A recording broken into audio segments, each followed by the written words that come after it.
环球大战线深入世界最前线，全球各地的观众朋友，大家好，我是叶思密。今天节目我们会来关心到是伊朗的水母天网，竟然是可以猎杀美军的 F-15E，怎么做到的？等一下来关心。另外就是伊朗，它靠着50年它的这一款年老的 F-5竟然可以钻爆美军的基地，美军防空神话等于破了吗？今天另外也会来关心到的是有关于荷姆兹海峡，有80%的船通行在这边都得听德黑兰的话。今天会做深度的剖析，先欢迎在场来宾，台北市议员侯汉廷议员。主持人好，大家好。资深媒体人彭华干哥。思密好，大家好。陆军退役少将厉正杰将军。思密好，各位观众大家好。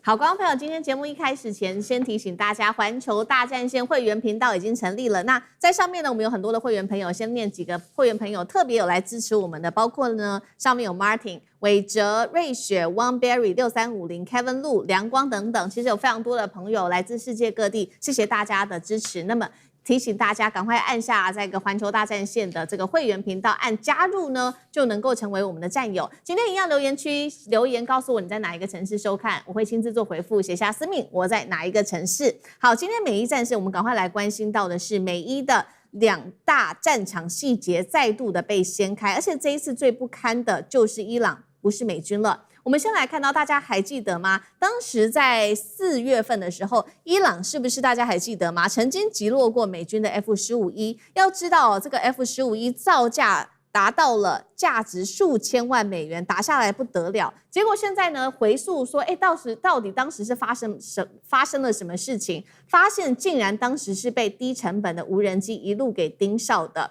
另一边，等一下也会来关心到是伊朗它服役超过半世纪的 F-5老战机，居然可以钻进美军最先进的防空体系来完成轰炸耶。等一下，我们就这2起事件来慢慢的做剖析。好，先来看4月份被伊朗击落的这个 F-15E 哦，五角大厦研判怎么做到的呢？当时伊朗恐怕使用的是多架的这种无人机来协助去追踪，看看 F-15E 人到底在哪里，包括说这个无人机可以找到 F-15E 的具体位置、它的速度、飞行的方向，然后呢把这些相关的资料赶快速的传回到地面，给这个监射防空飞弹小组，他们呢透过小组再完成精准的猎杀。好，当时也做了一个回顾，说呢，其实在天空中突然间出现了一群，好像科幻片哦，就像是水母一样的无人机，有非常多架在上空。那多架的无人机彼此之间还是联动的状态。消息人士说，就像是无人机的雷区。那么 Warzone 是这样做报道的，他说真的是很像一个科幻等级片的一个 AI 的蜂群。当时到底是怎么运作？我们刚刚说很多无人机在上面嘛，怎么运作的呢？其实呢是一架装有摄影机的无人机，它可以提供有关于敌机的大致方向跟速度给其他架的无人机哦。那么大家就可以透过分散的方式呢，形成便宜分散而且很难被一次摧毁的空中感测器。所以怎么运行呢？无人机在发现了敌军的目标之后，赶快再把资料回传到地面的小组做埋伏之后，最后靠着监射飞弹来做开火，就把当时的美军 F-15E 的战机给打落了吗？是靠这一套逻辑吗？那 F-15E 发生了之后，也代表美军再也不敢高调深入在伊朗的上空领空了吗？汉廷怎么看这一起事件？首先，在4月份的时候，大家还讨论到底真的假的哦，那还是说是他的幻觉，还是说是其他的可能攻击？但是后来经过了军事专家的详细对比，确认实际是美国空军的F-15E 被击落了。那这非常的算是严重吧。F-15E 呢，它是美军空袭伊朗对地打击的主力，而且呢，它还能够有隐身的装置甚至呢，它也非常的厉害。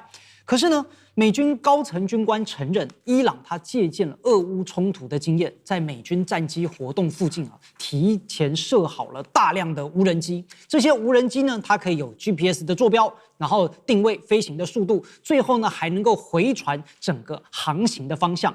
所以这个机组人员他才回忆说，天空像出现了一群水母一样，而且多架可以彼此联动哦。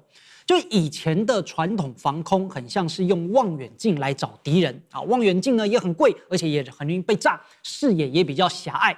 伊朗的新玩法就像在天空撒了一大把的蚊子，每只蚊子就几块钱，但是呢就组成了一张活体监控网。你拍死一只蚊子，剩下的一大堆继续在盯着你，而且呢它们还可以联动。你炸掉了雷达站，蚊子也还在继续飞。所以大象再强，它也很害怕蚊子组团盯着它，然后一直盯一直盯。另外还有一个 F5的老古董突袭，50岁的战机竟然能够钻进了爱国者的漏洞之间。前美国北防司令的这个范赫克亲口证实非常的丢脸。为啥呢 ？F5是个很落后的，是在冷战时期轻型战斗机，服役超过半个世纪啦，也没有隐身能力，也没有现代的精准的武器，甚至雷达系统也很落后。应该是要成为爱国者系统的这个标靶，他一来，爱国者系统就打回去啊。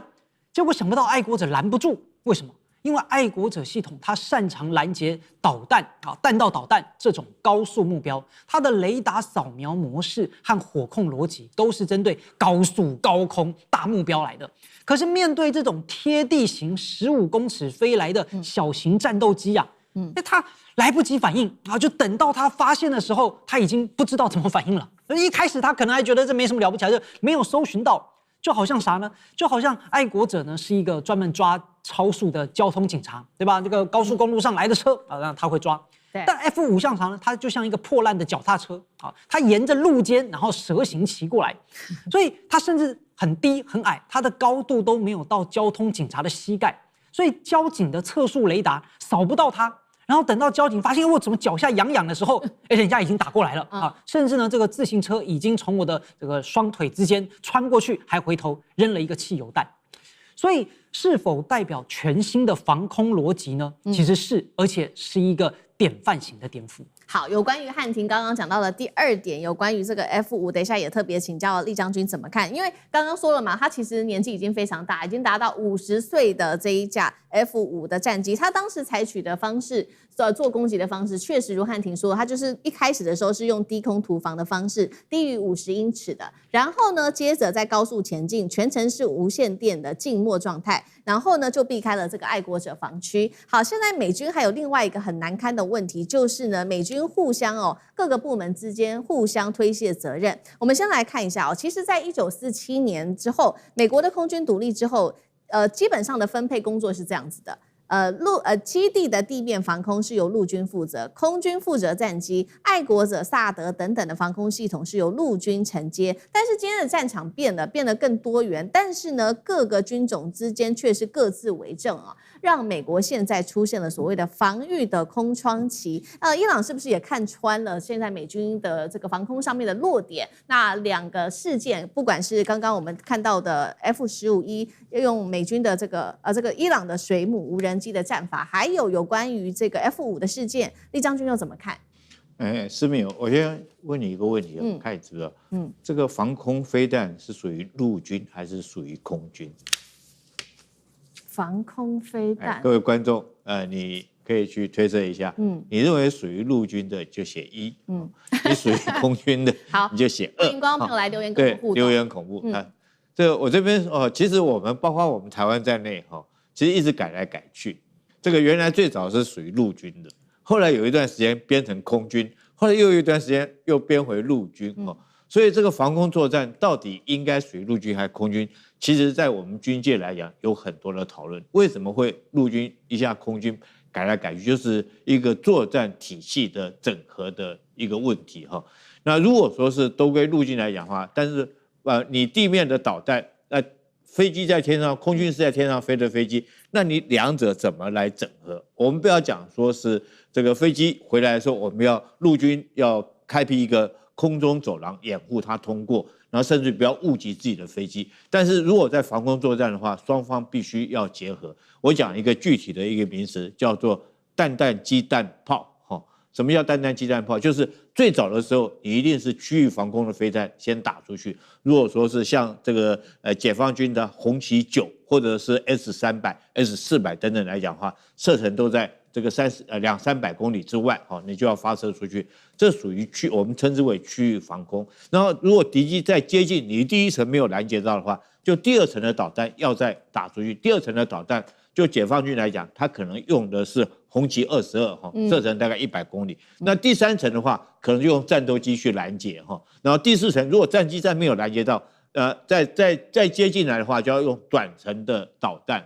那最后当然是靠机炮，所以是整个重层拦截哈。那地空必须，陆空必须要互相的配合。那这是很明显的。就美军来讲的话，我觉得他们陆空来讲没有说是协调好，没有联系好，所以才会形成一个空隙，让 F5战机可以钻隙钻进来。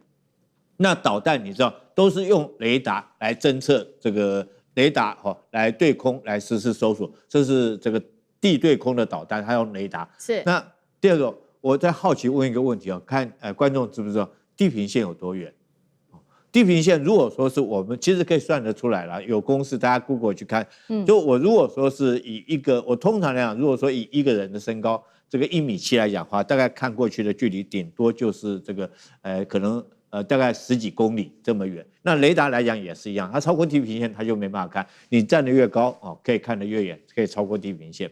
那在这种理念之下，如果说是你对空雷达，譬如说是你不管是 S300或红旗9，你的雷达对空侦测来讲的话，它如果说是在地平线以下，你就侦测不到。那如果说再有地形地物的阻碍来讲，你更可能侦测不到。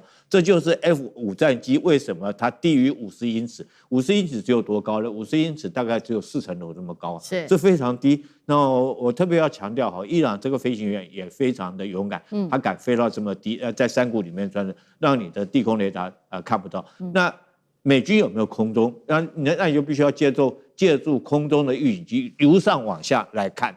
但是如果说你空中的预警机跟地面雷达彼此不能配合上，地面看不到的空中预警机又没有升空来侦测，美军极可能是轻忽了或轻敌了伊朗这个 F5战机居然还可以飞得起来，还有战机的力量，所以他没有办法24小时保持预警机在天上由上对下来实施探测。来侦查哈。第二个，美军也有可能它的这种预警机的战力，因为那毕竟来讲，整个波斯湾这么多个，美军整个在波湾那么大一个范围，它都要派遣预警机，它可能力有未逮，做不到，所以会产生了由空往下的间隙，就是只靠陆军自己去防卫。但是好，最后一层防空来讲，应该就像我讲的，最后还有一层，你最起码基地里面还有导弹，对不对？这个监射型的导弹，如果看到敌机过来，还有监射型的导弹，或者是地对空的这个机炮，可以来拦截这个 F5战机嘛？那为什么最后一层没有呢？我跟你讲，最后一层美军全部跑去住5星级饭店，他基地没有人。我讲的不是笑话，我讲的是真的。大家看一下，这是这个波斯湾这场战争里面，美军为什么伤亡很少？有些基地被打得很惨，但是他伤亡很少，因为美军人命关天他人命为主，所以很多在战时的时候，他将基地里面的人员非必要的人员，他全部撤到5星级的饭店，躲到那边去避这个伊朗的这种火力的攻击所以最后一层的防空它就破空了。那你想想看，地空之间没办法联合，空中来讲它没有办法由上往下来做这个24小时的监测，那 F5战机又从这个空隙里面钻进来，到最后一层防空，你美军根本就没有在守，你所有人都撤到5星级饭店去，难怪 F5战机这么老古董的战机可以发挥对你攻击的力量。这个是我觉得伊朗讲，第一个很勇敢他敢这么低空飞行；第二个，他冒险性也很强。那第三个，他找到美军的空隙在什么地方，才会发挥这么大的一个战果。好，我们看到，所以伊朗的2次的战法等于找到了美军神话它的一个空隙也打破了所谓的美军神话。这是在空中，而伊朗祭出的最新的一个战法。那第二个在海上，我们也要特别来关心是有关于荷姆兹海峡的问题了。因为呢，其实川普到现在为止都非常的有信心，他说呢，荷姆兹已经完全的掌握在美国的手中。赫格塞斯甚至说，美军已经有足够的资源可以维持对伊朗无限期的封锁。但是我们如果看具体的数字，却不是这样子的。船东完全不相信美国能保护他们啊！我们来看到8月11号这一天，荷姆兹海峡14艘船通过，非常的少只有战争之前的1成。那14艘通过的里面，还有11艘走的都是伊朗它的路线那么这当中，我们在这几天还看到了2艘通过荷姆兹海峡的船被伊朗给攻击。现在看起来，伊朗确实高度的掌握了整个荷姆兹海峡。那么呢，路透社也直言了说，有关于美国现在做这个针对于荷姆兹海峡的各种打击，确实有打击到有关于伊朗在海上的海军，但是目前为止，荷姆兹海峡的控制力主要还是握在伊朗的手中。干哥怎么看？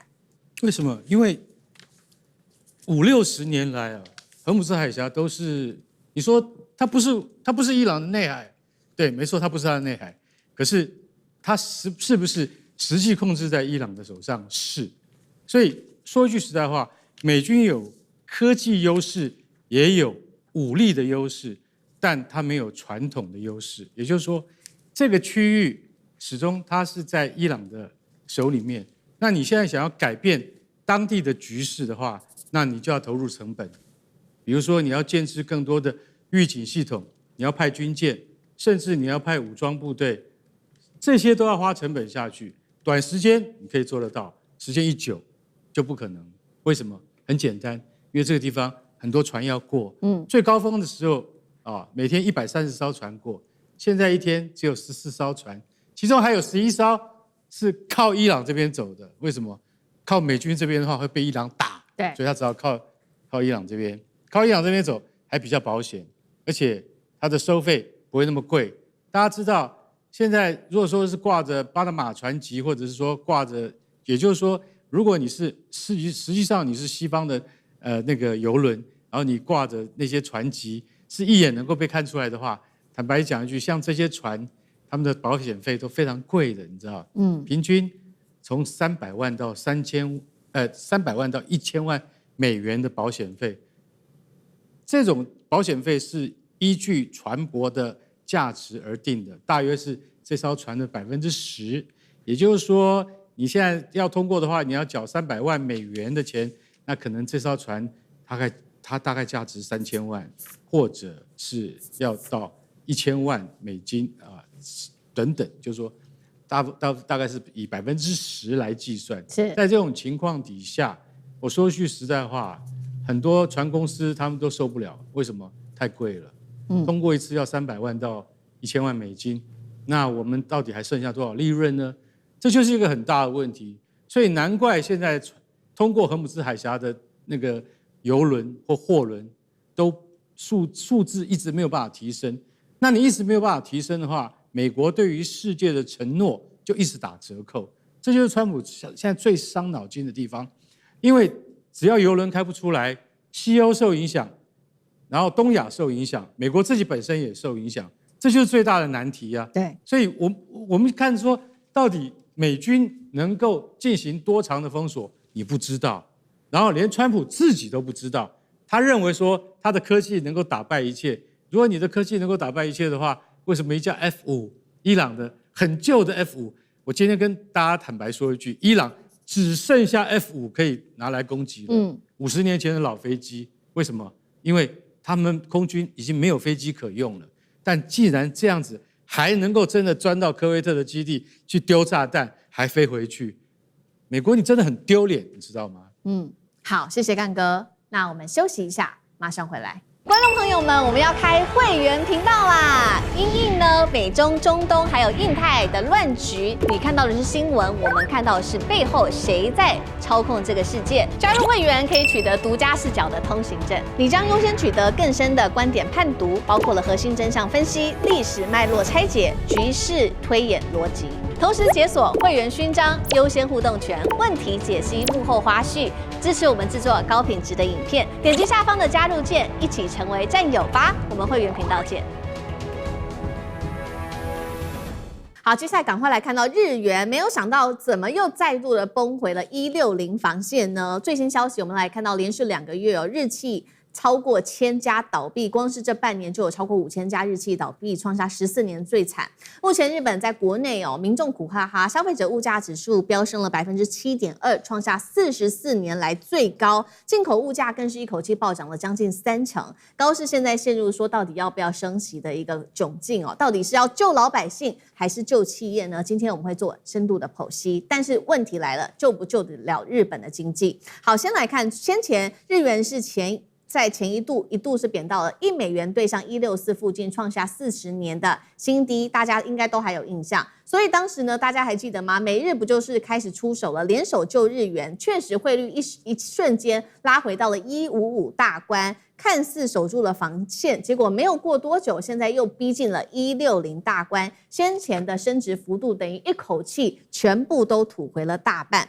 这也其实反映了就是日本最现实面3个结构性的问题。我们先来看到第一个，确实到现在为止，美日的利差存在大约达到3个百分点，所以大家还是喜欢卖日元去买美国相关的商品啊，那日元还是会持续的贬。第二件事情，确实现在日本的进口呢，日本的能源啊，或者是它的食物还是要靠进口，所以以美元计价的话，你还是要把日元卖掉，然后不断的卖日元去买这些他们的商品，日元在卖的过程当中就会继续的接受到承压，也就会继续的贬下去。最后一个问题就是日本政府陷入两难了，好，要救日元，那是不是要升息呢？升息又会陷入债务的危机等等。现在日本的政府其实是相当的两难的。再来，虽然说我们看到日本手中握有1.4兆美债哦，但是看起来非常的冲突，但是他们真的会愿意抛售美债吗？因为抛售美债会推高美国的殖利率哦，甚至牵动美国跟日本的金融关系。这也是为什么到现在我们看到这个当时的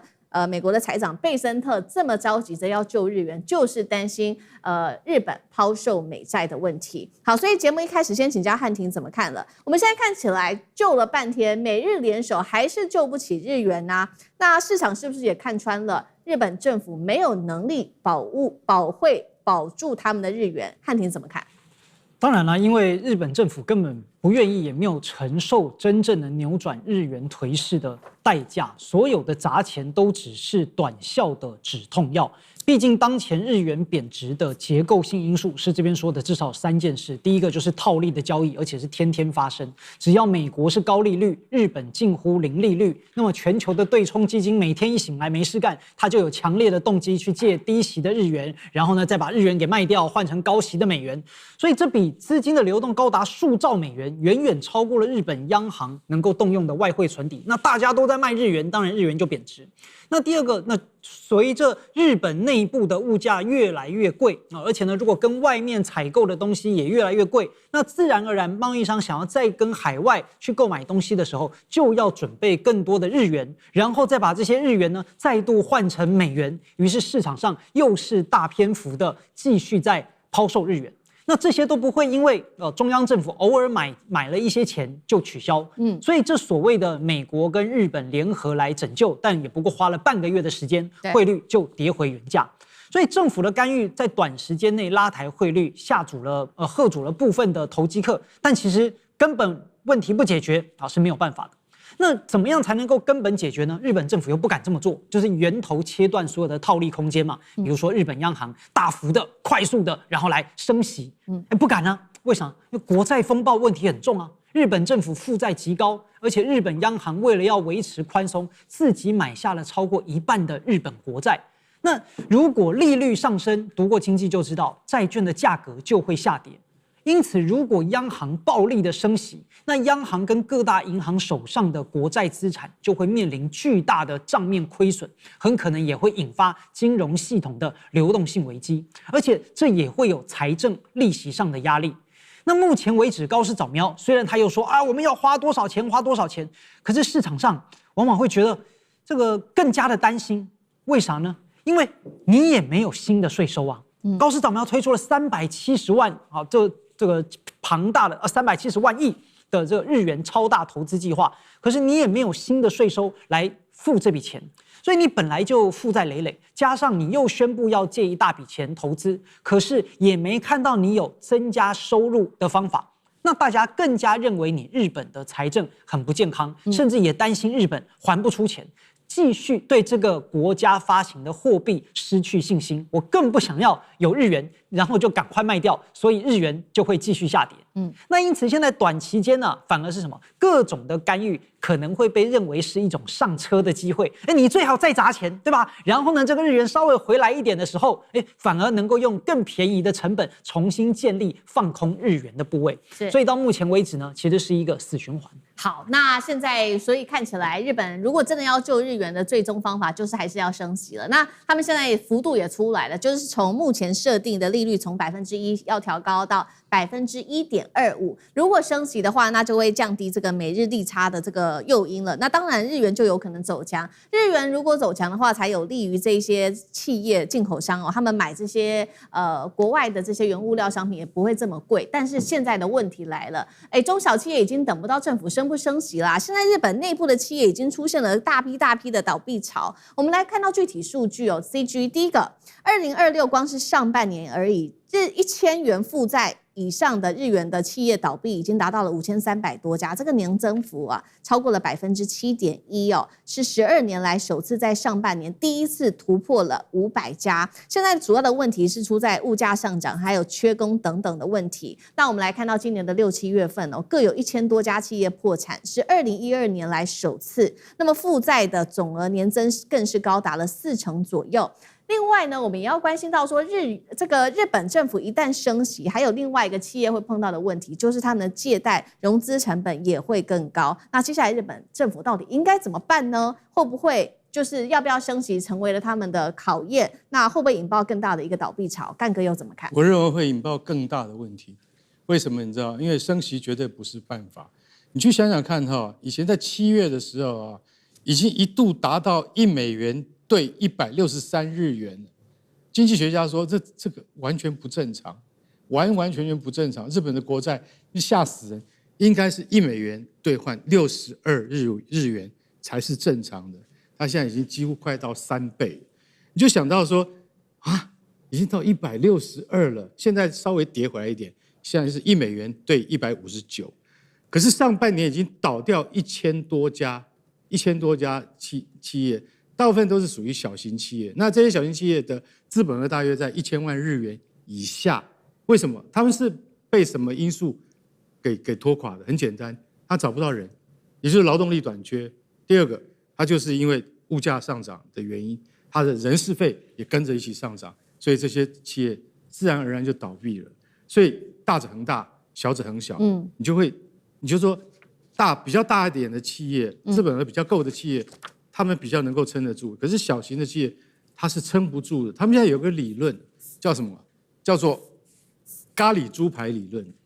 什么叫咖喱猪排理论？就是说你可以很简单去看日本的一般的家庭他们去吃一顿咖喱猪排中饭，通常来讲的话，500日元可以解决这一顿。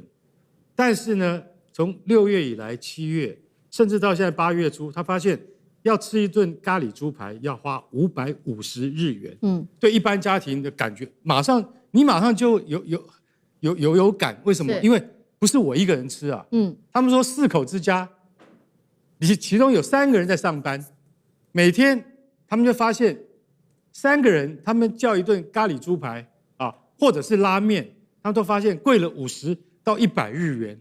那1年下来，4口之家。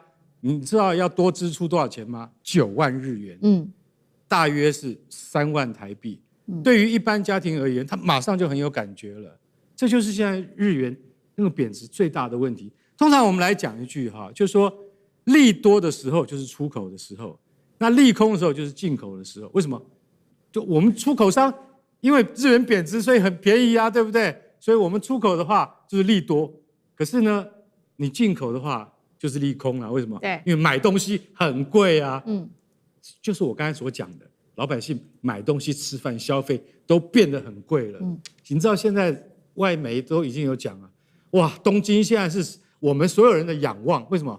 去到日本，所有的你说这个住宿消费饮食以及观光都比纽约便宜2/3，已经到2/3了。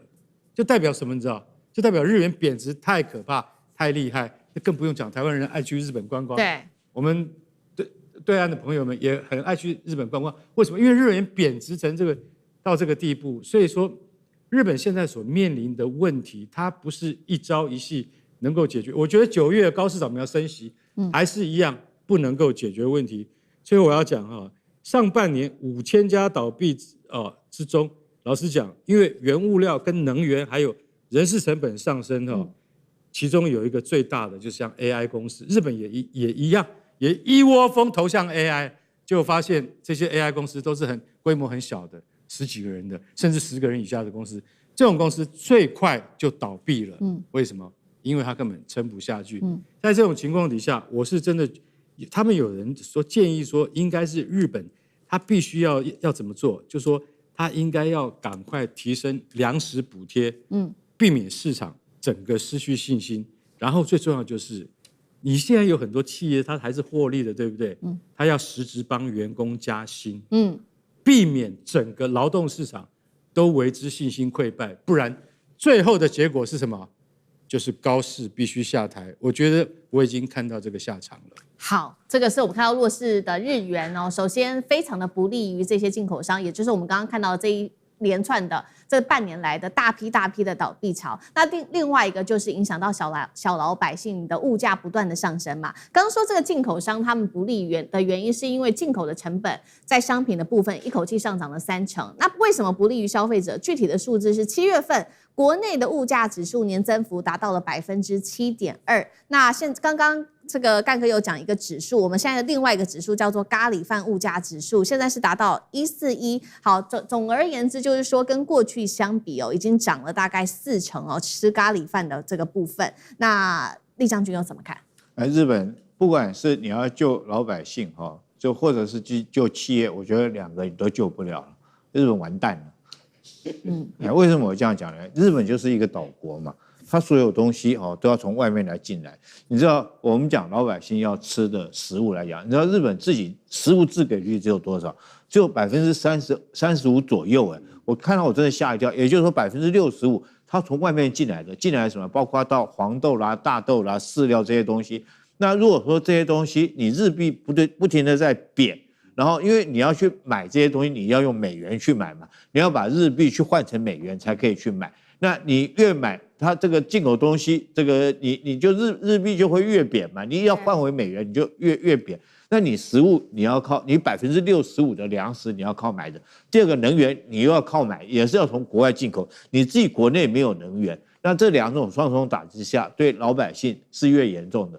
那现在来讲，这个我们知道有一种太太叫渡边太太，你有没有听过哈？什么叫渡边太太？它就日元现在的利息只有1%，美元是多少？美元是大概是3.5%左右，基准利率大概3.5%左右，3.5到3.75。那很多所谓的渡边太太，就包括日本的民间的这个欧巴桑他就怎么样？他去跟银行借日元，借了日元以后，他去换成美元，然后换成美元以后，他去存美元利息。那每个月，对不对？他这个利差之间，他就可以赚这个利差。这是第一个。那你日币要不要升值？你不升值的话，就这些，那渡边太太们就越来越滚越多。除了渡边太太，还有很多国际的企业家，他更会这样干。那你日元哪受得了？那你升息，你升从1%升到1.25%。你认为挡得住美元吗？第二个，我跟你讲，美元会不会升息？前2天我们看这2天股市为什么会涨，就是说美元来讲的话，这个美国 FED 他说他不升息，那股市就涨了。那不升息代表意思什么？它会不会升息？因为美国现在自己也面临通货膨胀。那第二个，你还有一个方法就是去卖美元。但你卖美元，对不对？把美元美债换掉以后，来买日币，这样也可以救日币，让日币升值。可是你这一定会得罪美国，美国一定是不会同意的，这根本想都不要去想那也因为如此，我们看到高市早苗它的支持度不断的在崩跌，也就是那是因为日本来讲的话，通货膨胀会越来越严重。那日本企业救得了救不了？我觉得当老百姓救不了的话，你日本企业，我跟你讲。事实上，民间的生活是跟企业连接在一起的。你民间救不了，你企业你也救不了。好，谢谢厉将军。那我们休息一下，马上回来。观众朋友们，我们要开会员频道啦！因应呢美中、中东还有印太的乱局，你看到的是新闻，我们看到的是背后谁在操控这个世界。加入会员可以取得独家视角的通行证，你将优先取得更深的观点判读，包括了核心真相分析、历史脉络拆解、局势推演逻辑。同时解锁会员勋章、优先互动权、问题解析、幕后花絮，支持我们制作高品质的影片。点击下方的加入键，一起成为战友吧！我们会员频道见。好，接下来我们要赶快来看到是普丁踩爆了日本的禁区哦。先来看到二战终战日前，他突然间亲自登上了这个是泽捉岛吃乌鱼子哦，等一下来看。那另外一方面，为什么选在这个时候呢？中俄朝突然间三面夹击要对抗日本，而且是大力道的要来对抗日本，到底是发生什么事情了呢？包括了俄罗斯从北面的地区建的这个军事堡垒，中国大陆的军舰从南部直逼上来，北韩则是飞弹压境哦。日本现在可以说是遭到了南北夹击。今天就这个议题，我们会做深度的剖析。3个火线话题，等一下请来宾来帮我们做解答。首先看到第一个。为什么会普丁选在这个时候8月15号前夕亲自登上了泽捉岛呢？等一下我们要来看他到底要向日本方面释放什么样子的讯号呢？第二件事情是这个俄罗斯为什么把北方四岛现在变成了自己的军事堡垒呢？在这个军事堡垒上面，等一下我们会看到一系列的武器，从苏35到 S300 反舰飞弹等等都在上面。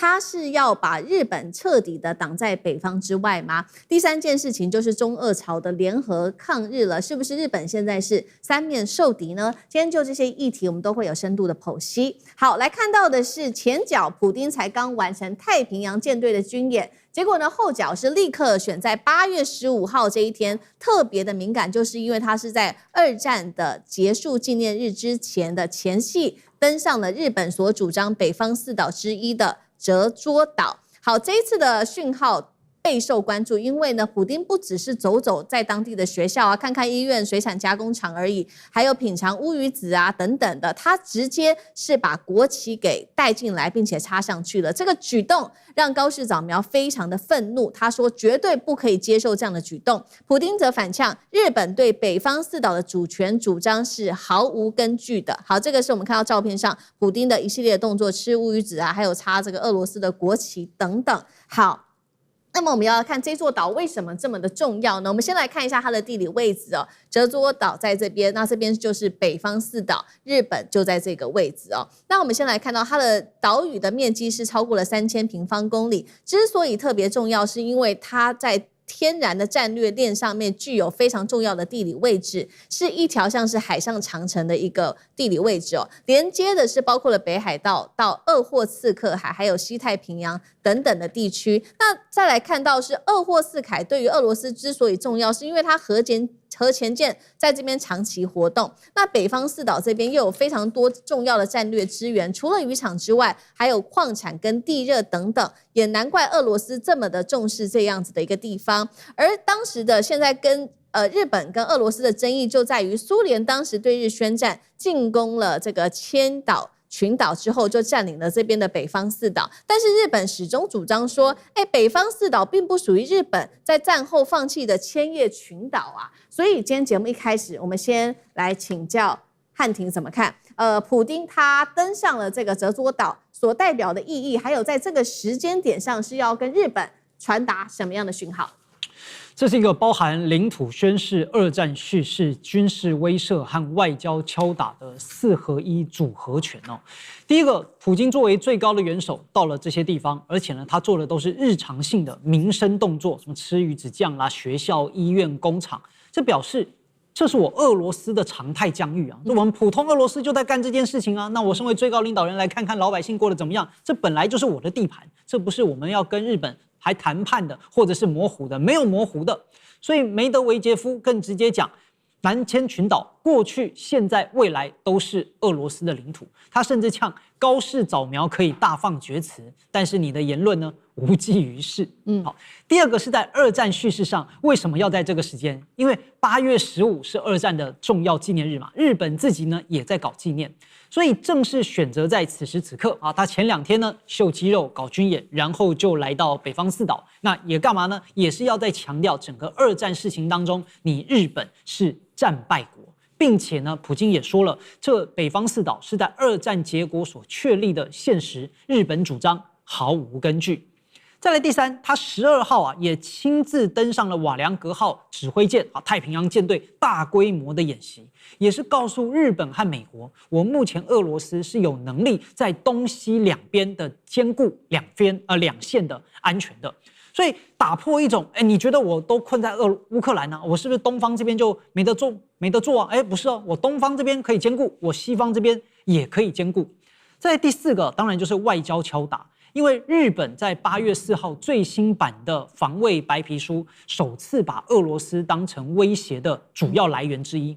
普丁呢在12月号直接回呛啊，你把我列为主要的威胁之一，但我俄罗斯没有威胁日本啊。同时呢，普丁也把责任推回给日本，说俄罗斯跟日本前首相安倍晋三其实是关系很好的呀。但后来日本对俄罗斯发生了变化，这个变化不是我们俄罗斯要负责啊，这是你日本自己要负责。所以他既展现了强硬啊，然后呢也强调了说要沟通也是可以沟通。普丁说，俄罗斯准备寻求啊，就是这些北方四岛、南千群岛问题的解决方案，希望能跟日本缔结和平条约。那啥呢？那就是日本必须要先放弃他的领土主张，放弃跟随西方，那我们当然就可以谈。那可能吗？日本当然不可能放弃。而且这一次日本的反应啊，有点拉差，抗议的很响，但能动的很弱。为啥呢？日本的外务大臣啊，当天他就召见了俄罗斯的驻日大使，提出抗议。但是日本外务省的高官私下承认，我们一直都很密切注意俄罗斯的动向啊，但是我没有想到普京真的会访问北方领土啊！我们现在也是很着急的要分析俄罗斯的意图，然后要赶快来研究。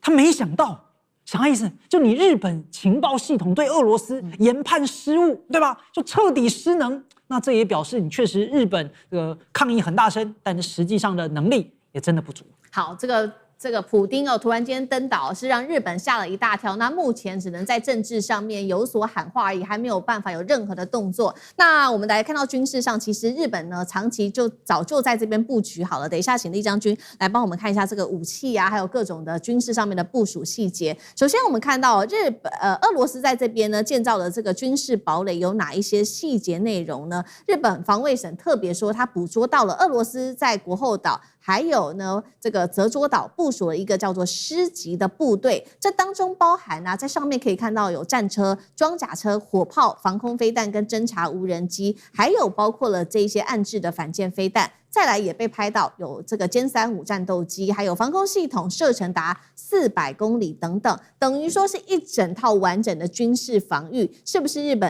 是不是俄罗斯正在把北方四岛这边打造成一座可以遏制住日本北方咽喉的军事要塞呢？那厉将军怎么看？各位知不知道，日俄两国到现在从2次世界大战之后到现在一直双方都还没有签订所谓的和平协议。所以说理论上面日俄双方现在还是在交战的状态因为没有签任何的和平的协议。那为什么没有签呢？就是因为这个北方四岛的领土争议问题到现在没有签。那首先我们要从这个北方四岛跟各位介绍一下它的战略位置。我们看一下这个北方四岛这个由北边最北边这边到最南边这边长大概是有1500公里左右那中间总共有52个岛。大家可以看到很清楚，这个分别这边是鄂霍次克海，这边是太平洋。那这个俄罗斯他们主要是太平洋舰队主要部署是在鄂霍次克海，在库页岛这边，这个是库页岛。从这边来讲，这是它潜舰活动的基地。它如果要出太平洋的话，势必是要穿过千岛群岛。那日本跟美国想要将俄罗斯堵在这个鄂霍次克海之内的话，就必须要控领整个千叶群岛。这个道理就有一点像琉球群岛这边日美想要借着琉球群岛这个阻挡住中国的海军出太平洋、出第一岛链，道理是一样的哈。这是第一个，是地理上面的重要性，我们先了解。第二个，我们讲历史上面，为什么双方到现在争议不断？在1855年的时候那个时候日俄两国曾经签了和亲的友好的条约哈。那时候因为俄罗斯你知道，它这边是面对的是欧洲，这边是面对的这种亚洲嘛哈。他那时候欧洲来讲，其实对他来讲比较重要，不管是拿破仑曾经征俄，或者之后来讲的话，包括希特勒曾经征俄，所以他重点是放在欧洲。那日本这边东亚洲这边，他就跟日本签订和好条约。但是签订和好条约什么？它整个千岛群岛，它都是划归同意给日本，都给日本。这是1855年，但1875年的时候哈，这个日本也释出这个善意了哈，他将库页岛给俄罗斯，就是双方呢1875年，俄罗斯拥有库页岛，那日本拥有整个千叶群岛。大概在1875年的时候是这样，可是，在1905年的时候就有改变。1905年发生什么事情呢？日俄战争哈，这个俄罗斯战败。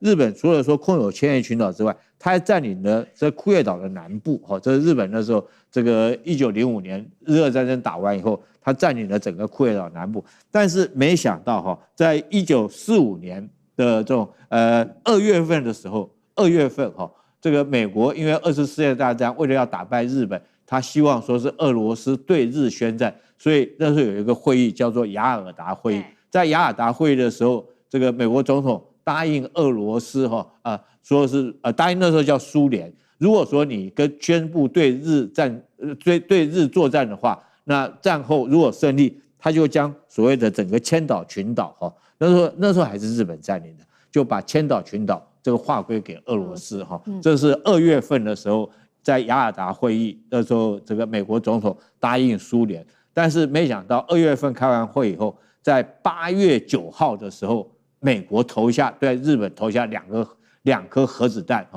原子弹呢，广岛跟长崎丢了2颗原子弹。那一丢下去之后，俄罗斯马上宣布对日宣战。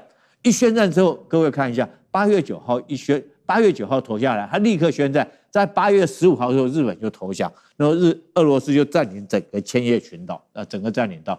当然，这个问题总是要解决，日俄两国还是要签订，战后还是希望能够签订所谓的战后的和平协议。所以在1945年的时候，跟在1956年的时候，这个俄罗斯答应将南边这2个岛慈武跟色丹岛这2个岛还给日本。那俄罗斯要占领的佐泽岛跟国后岛还是他的。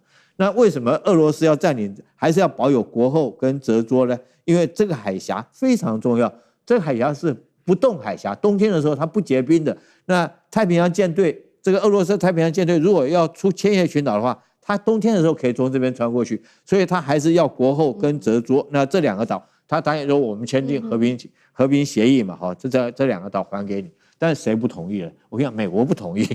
美国为什么不同意？美国认为说是国后跟泽卓他都要回来。那时候这个因为美苏在冷战期间，美国一直要将苏联围堵在这个鄂霍次克海之内，所以美国没有同意。由于美国从中作梗，所以这个条约就黄了所以一直到现在为止，这整个4个岛都还是俄罗斯在控制。好，那关键在什么地方呢？双方其实还这段时间还谈来谈去，但是在2022年的时候，俄乌战争一开打，这日本自己作死，日本自己先去制裁俄罗斯，那真的是把这个北极熊惹恼了。所以说俄罗斯现在谈都不跟你日本谈再加上现在来讲的话，日本军国主义复苏这种观念状况之下，那普京更不可能跟你谈归还北方4岛的问题。所以我觉得普京这次去这个宣誓的意义是大于其他的。那我想说，日本想要回这个北方4个岛我觉得是根本就是不可能的事情了。那普京大概这方面也不可能会答应，因为我们看到普京在东边，对不对在欧洲那边他要这个顿巴斯，然后在亚洲这边，他就一定会确保他的这种千岛群岛在他的领土管辖之下。好，所以没错，现在我们也看到说，就是因为刚刚将军特别提到了日本的军国主义复苏之下，现在不仅仅他要面对于来自于俄罗斯的压力，还有包括了中国大陆跟朝鲜等等。那中国大陆的部分，我们知道7月份当时不是有中俄的联合军演嘛，当时大陆出动了055、052D 啊、903补给舰等等，甚至052D 在冲之鸟这边还发动了一个机炮射击哦。那俄罗斯的方面，它当时的军演则是从北方的这个北方的这边来进入哦，所以等于是说现在面临了3重压力吗？来自于中国、北韩跟这个俄罗斯的压力，干哥怎么看？好吧，对不对？刚刚李将军讲得很清楚啊，成也美国，败也美国啊。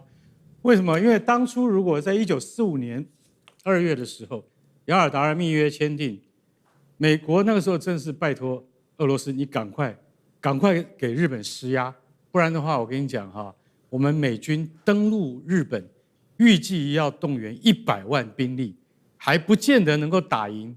所以那时候有时空背景，急切的希望俄罗斯出兵。俄罗斯那时候就讲，好，既然这样子的话，我告诉你啊，那个北方4岛都是我的，千岛群岛本来就是我的，那通通都是我的，还有各种各样的，都要让美国让步。后来美国跟罗斯福总统跟丘吉尔首相都让步了，所以名正言顺的在战后就拿下了这北方4岛。那这次普丁他登上了那个泽佐岛，其实他的那个象征意义很大。为什么？他去看了学校、医院哦，还加工厂，看了这么多地方，就是再次宣示说，我们不可能会把这个地方还给你，除非外星人入侵，我才有可能。因为这本来就是我们这个俄罗斯的领土啊。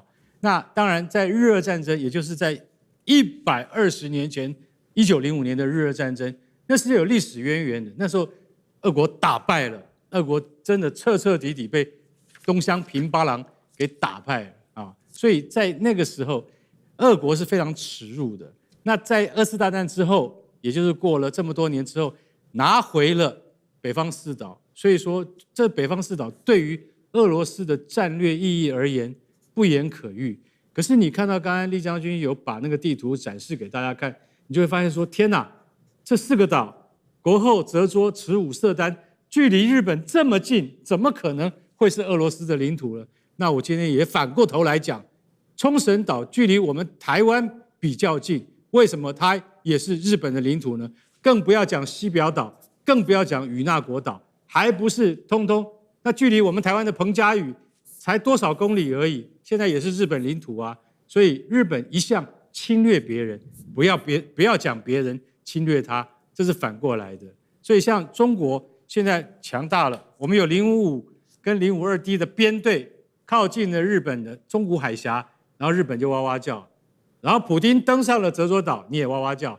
现在这个金正恩他的飞弹也对着你，你要不要哇哇叫？三方势力对于日本而言，坦白讲一句，都不是高市早苗得罪得起任何一方的。任何一方他都得罪不起。当然，俄罗斯这次精锐进出啊，光荣级巡洋舰都出来了，还有那个无畏级那个巡防舰也都跑出来。你晓得，普丁已经拿最后的本了，拿出来跟你搏了。我也是真的觉得说，他这次去到那个泽佐岛哈，他这个就说怎么讲，作为俄罗斯总统的那种身段还是在的。不过我说一句实在话，太平洋舰队要赶快重新整顿一下，因为俄罗斯的太平洋舰队舰艇数已经不够了。在面对日本的海上自卫队的时候，其实老实讲一句，他已经落后很多了。这是普丁必须要注意到的地方。好，谢谢干哥。那我们休息一下，马上回来。观众朋友们，我们要开会员频道啦！因应呢美中、中东还有印太的乱局，你看到的是新闻，我们看到的是背后谁在操控这个世界。加入会员可以取得独家视角的通行证，你将优先取得更深的观点判读，包括了核心真相分析、历史脉络拆解、局势推演逻辑。同时解锁会员勋章、优先互动权、问题解析、幕后花絮，支持我们制作高品质的影片。点击下方的加入键，一起成为战友吧！我们会员频道见。好，军事的消息，我们赶快来看到美军11艘航母不够用哦，因为伊朗现在拖垮了福特号还有林肯号。第一岛链会不会陷入真空？欢迎观众朋友留言来跟我们做分享。如果您认为接下来美军在第一岛链航母的部分会陷入真空，留言写1；如果您认为不会，很快就会有替代方案，留言写2。那另外一方面，今天也会来探讨的事情是，川普大开倒车了耶，现在要改回蒸汽弹射，不用电磁弹射了，怎么回事？今天会做深度的剖析。好，美国我们大家都知道拥有11艘世界最多的核动力航母，但是呢，美伊战事打到现在，五角大厦碰到一个最头痛的问题，就是11艘竟然还是不够用的。因为什么呢？因为很多的航母它在打仗的同时，另外一边它可能要进行大修，或者是要进行保养，或者是它要换这些核燃料啊，或者是长期部署等等各式的问题。那我们现在来看到11艘航母现在都在用在哪里呢？首先我们这几天谈的这个林肯号，大家都知道在海上的期间已经有9个多月了。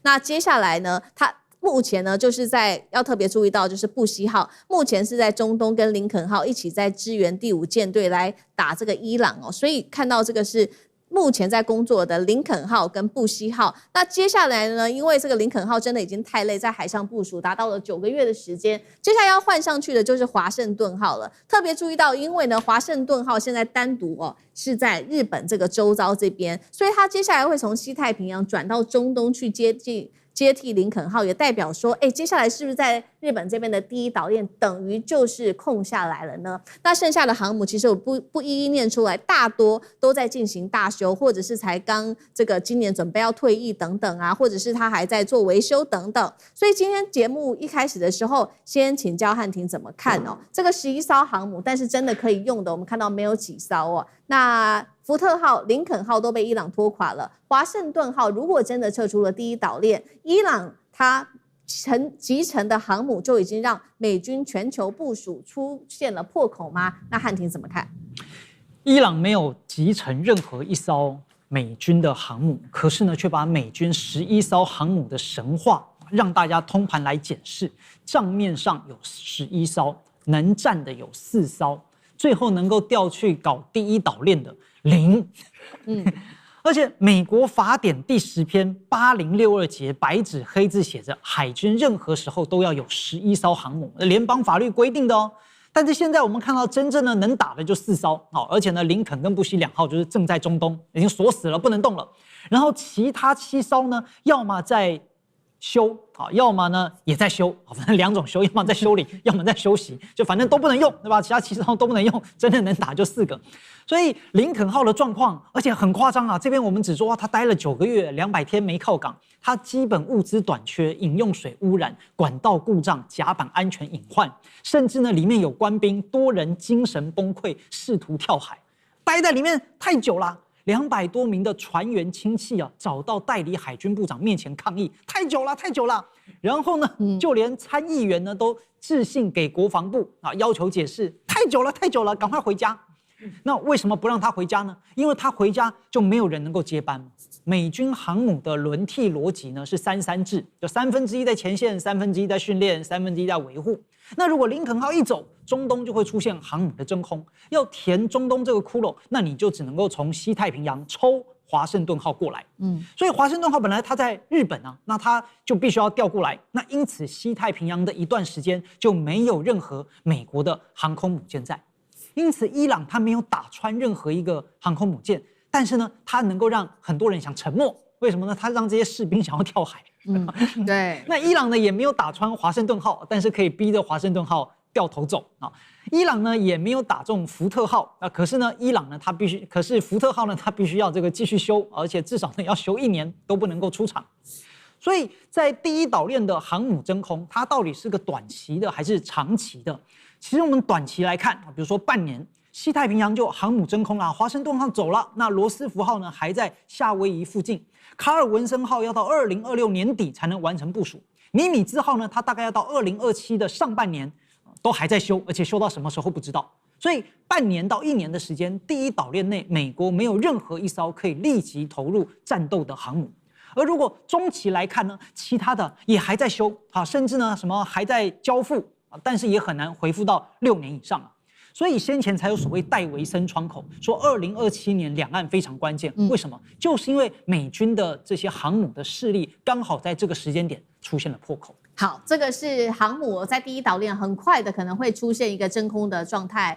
美国的航母在第一岛链。那另外一件事情是，突然间川普为什么针对于航母的方向突然间做了一个大修改？就是他认为说福特级的航母这个弹射系统，他们认为应该要放弃电磁弹射，改回蒸汽弹射，并且还说要正式的签署这个是安全备忘录，所以这件事情是搞真的哦。那当然了，现在这个就让这个外界非常的傻眼。首先呢，这个电磁弹射已经累积了36800次的弹射，就是有非常多次的这个练习。那这些时间成本等于就没了吗？第二件事情就是说，他烧了非常多的钱哦，烧了10多年，已经达到了数十亿美元。所以呢，这一家是通用原子公司，是制造电磁弹射系统的公司，公开的警告说，我们的生产工作都已经接近一半了，你现在突然间改变了方向，会带来巨大的成本、时程跟更多的风险。再来就是航母它的交期啊，航舰的交期也会再延长。福特号原本就已经延误了，另外一艘多里斯米勒号的时间的交期也从2032变成到了2034，又要再延后吗？再来就是有关于未来的作战方向，是不是也会等于要改变了呢？因为呢，过去之所以要改变退掉这个蒸汽弹射的原因，就是因为因应无人化时代，所以他们希望电磁弹射上面可以放不管是 MQ-25 无人加油机啊，大型的无人机作战，或者是小型的无人机。那现在换成了过去的蒸汽弹射，也代表说现在有一个专家这么说，战力直接倒退一代。厉将军同意他这样的说法吗？确实是重新是倒退回来了。那你知道这个川普他这个脑袋里面，他一直是这种旧式的脑袋，他一直在怀念以前那个时候的军舰的造型。